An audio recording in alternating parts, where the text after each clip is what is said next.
Hello, everyone, and welcome to Tabor Talk. So getting to the Trump thing in a bit, I'm just putting up the first part of my new theme song. So it's just about halfway through, and then when I'm done, I'll put the whole thing in. But this is what I have so far. Here we go.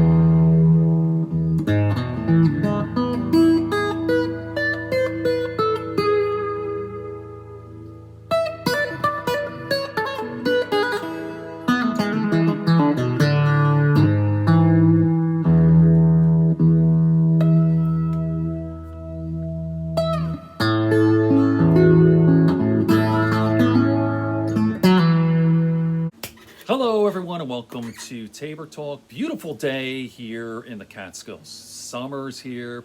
Awesome. Next week, 4th of July. So, I've done several videos on Trump. I used to do pretty much a daily video just on Donald Trump over the past 5 years, and then stepped away from it. Like, everybody's sick of him. He's no longer president, blah, blah, blah. I mean, I hope someday that New York State indicts him, he's arrested and all that, but for the most part, he's out of my life.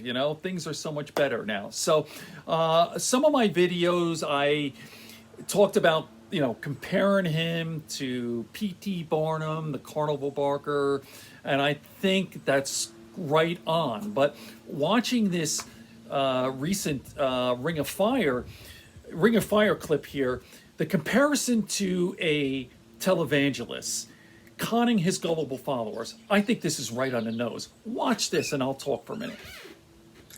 Over the last few years, there have been lots of different metaphors used to describe what Donald Trump really is.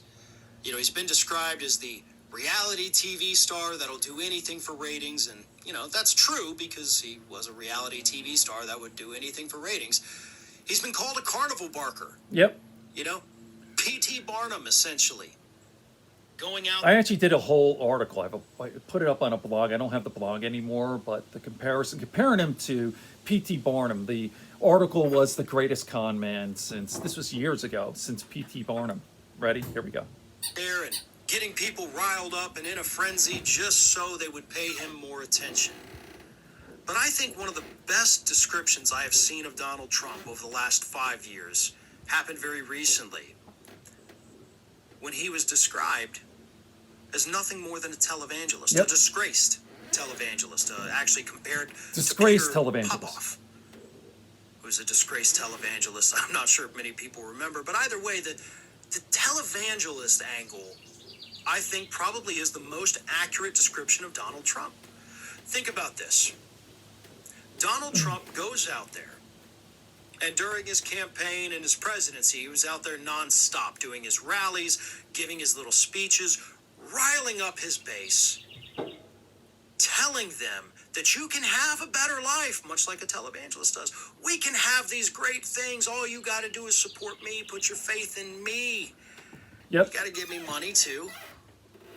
And then it'll all It really spin is the same around. shit. Everything will be great. Everything will be okay, but you have to trust me to make it happen. And if you turn your back on me, things are going to be bad. Doesn't that sound a lot like a televangelist?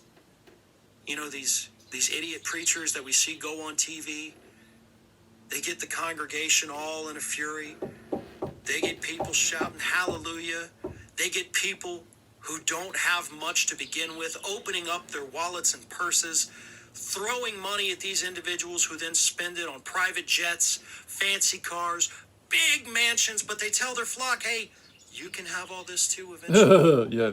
You just have to believe. And if it doesn't happen for you, it's because you didn't have enough faith. That is the same message that Donald Trump tells his followers. It's all a big con, Yep. but that's what he's been doing for years. Yep. He goes out there and he gets these individuals to show up at his rallies. And trust me, he's not getting stockbrokers. He's not getting doctors and lawyers for the Deplorables. most part showing up in huge numbers at his rallies. These are average, everyday working class Americans, many of them who don't have enough money to even pay their bills. Mm-hmm.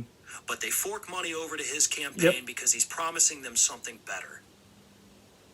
And in the meantime, he's riding around on his private jet, sitting on his golden toilet, living a life that most of us can't even imagine, all while telling them all of their problems It's just so disgusting. are because of something else, someone else, some other party. Much like a televangelist. All your problems are because you don't have enough faith. If you believe in me, if you believe in God enough, good things will happen to you like they happen to me. And if they don't, obviously you're not good enough. And with Trump, it's obviously you're not giving enough money to the campaign. Obviously, you're not advocating hard enough for Donald Trump. The man truly is a disgraced televangelist. And his followers are more than happy to be a part of that cult. And that's one of the worst parts of this. Yep. They don't understand that they're being duped. They don't understand that the man up on that stage is a con man just trying to get them to open up their wallets. But some of them have realized that. But of course, not until it was too late, and they realized that his campaign was taking money from them every month when they never gave them permission to do that. So, it is what it is. But again, Trump the televangelist, that might be the most accurate metaphor for what he truly is. Right. Love that shit. Disgraced, fraudulent, theatrical showman whose only purpose is to enrich himself at the expense of his gullible followers. That's it. Well, we all know this. Again, it's been played out to death. I've done so many videos exactly describing this, and you know, a lot of these shows are, the numbers are sort of down. Like Kyle Kalinske was on Joe Rogan from Secular Talk, and he said, Jesus, my numbers are down, and he was blaming it on some algorithm. It's like, no, of course, you know, after the Trump thing, we were just sick of it. So okay, I think that's it for now. Trump, the terrible, the failed televangelist, conning his gullible followers. Good friends, good books, and a sleepy conscience. Hey, I got my peace hat here. Peace, love, and understanding here in Tabor. It doesn't really fit that great, but okay, there you go.